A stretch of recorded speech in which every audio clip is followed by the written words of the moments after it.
유치부 친구들 반가워요. 한 주간도 건강하고 행복하게 잘 지냈지요? 오늘은 어린이 주일이에요. 하나님은 우리 친구들을 너무너무 사랑하세요. 그래서 이 시간도 하나님의 귀한 말씀 듣게 하셨어요.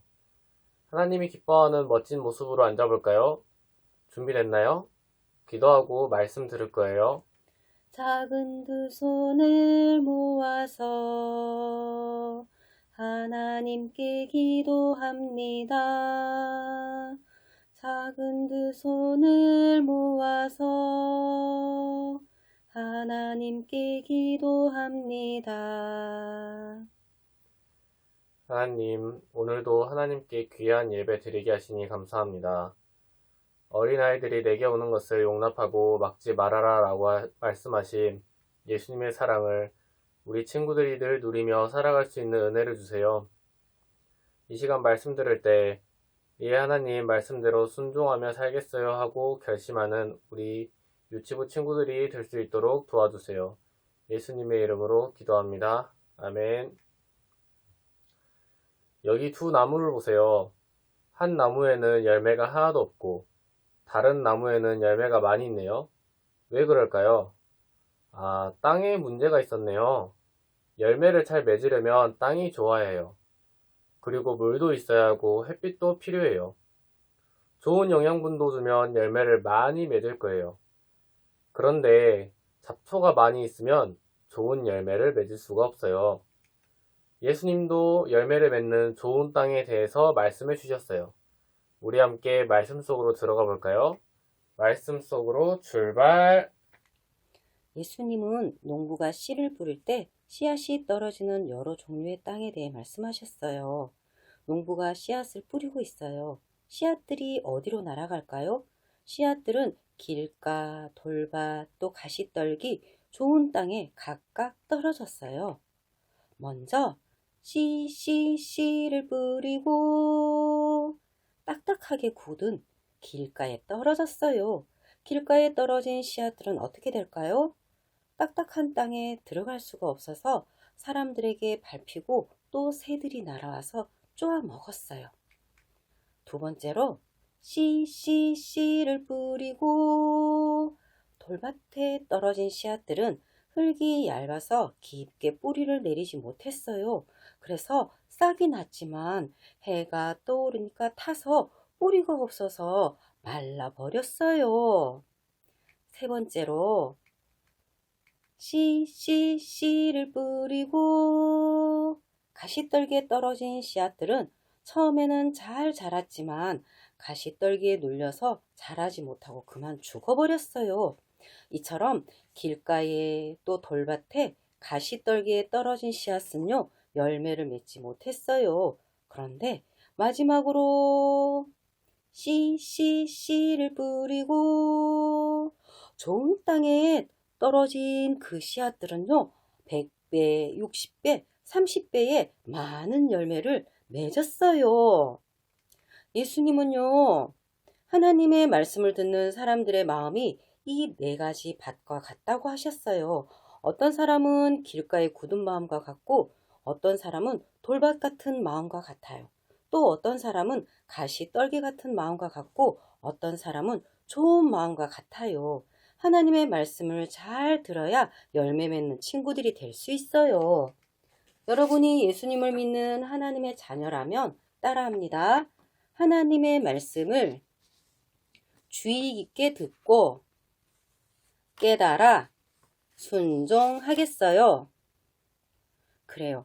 이렇게 하는 사람은요, 믿음의 열매를 맺게 되는 거예요. 그러니까 우리 친구들은 하나님을 기쁘시게 하지 못하는 행동들을 하나님께 다 없애주세요 하고 말씀드리세요.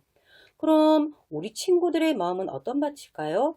이 시간 말씀을 들으면서 나의 마음은 어떤 밭일까 한번 생각해 보세요. 하나님의 말씀을 어떤 마음으로 듣는지 보면 알 수 있어요. 우리 친구들은요, 하나님의 말씀을 듣는 시간에 귀를 쫑긋 세우고 잘 듣나요? 아니면 다른 생각을 하거나 혹시 장난치지는 않나요?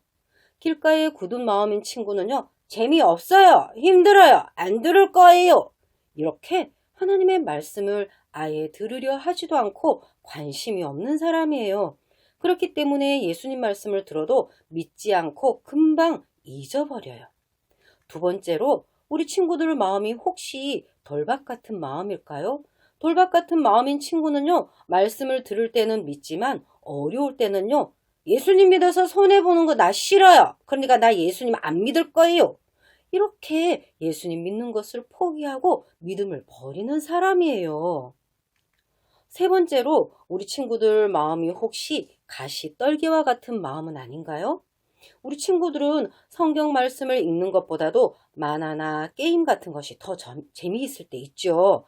가시떨기 같은 마음인 친구는요, 갖고 싶은 것도 많고요. 나는 하고 싶은 것도 진짜 많아요. 나중에 커서 성공하려면 이거 다 필요하단 말이에요.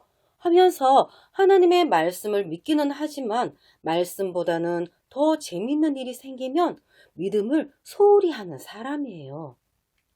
마지막으로 우리 친구들 마음이 혹시 좋은 마음일까요? 우리 친구들은 모두 좋은 마음인 친구들 거라고 전도사님은 생각해요. 하나님의 말씀을 듣는 것이 즐겁고 말씀대로 행동하려고 노력하고 있나요? 좋은 마음인 친구는요, 할렐루야, 아멘! 저는 하나님 말씀을 믿어요. 이렇게 예수님 말씀 잘 따르는 사람이에요. 똑같은 말씀을 들어도 길바닥에 뿌려져서 금방 사라지는 씨앗이 될 수도 있고요. 또 좋은 땅에 뿌려져서 열매 맺는 씨앗이 될 수도 있다는 것을 예수님은 말씀하셨어요. 이렇게 네 가지 밭에 대해서 우리 친구들 들었죠. 그런데 우리 친구들은 과연 어떤 마음일까 생각해 봤어요? 우리 친구들은요, 모두 좋은 밭이기를 바래요. 좋은 마음으로 하나님의 말씀을 듣고 말씀대로 순종해서 좋은 열매를 많이 맺는 우리 친구들이 다 되는 거예요. 알겠나요? 그러려면 하나님의 말씀을 열심히 읽고 암송해야 해요. 5월 하나님의 말씀 우리 친구들에게 선생님들이 보내줄 거예요. 이 하나님의 말씀도 매일매일 읽고 이렇게 예쁘게 꾸미세요. 우리 친구들 따라해 볼까요? 나는 매일 하나님의 말씀을 읽어요. 하나님께 기도해요. 그래요. 우리 친구들 하나님의 말씀을 읽고 기도하면서 하나님의 말씀에 늘 순종하는 친구들이 다 되세요. 우리 친구들이 예수님을 믿는 하나님의 자녀라면 따라합니다. 나는 하나님의 말씀을 듣고 지키겠어요. 그래요. 하나님의 말씀을 잘 듣고 좋은 열매 맺고 싶어요 하는 친구들 따라서 기도합니다. 하나님, 말씀을 듣고 깨닫는 지혜를 주셔서 감사합니다. 하나님의 말씀에 순종하며 살겠어요. 예수님 이름으로 기도합니다. 아멘. 그래요. 이번 한 주간도 좋은 밭과 같은 마음으로 하나님 말씀 잘 듣고 또 순종해서 많은 열매 맺는 우리 새한교회 유치부 친구들이 다 되세요. 그렇게 할 친구들만 아멘. 우리 친구들 건강하게 또 잘 지내다가 다음 시간에 만나요. 친구들 안녕.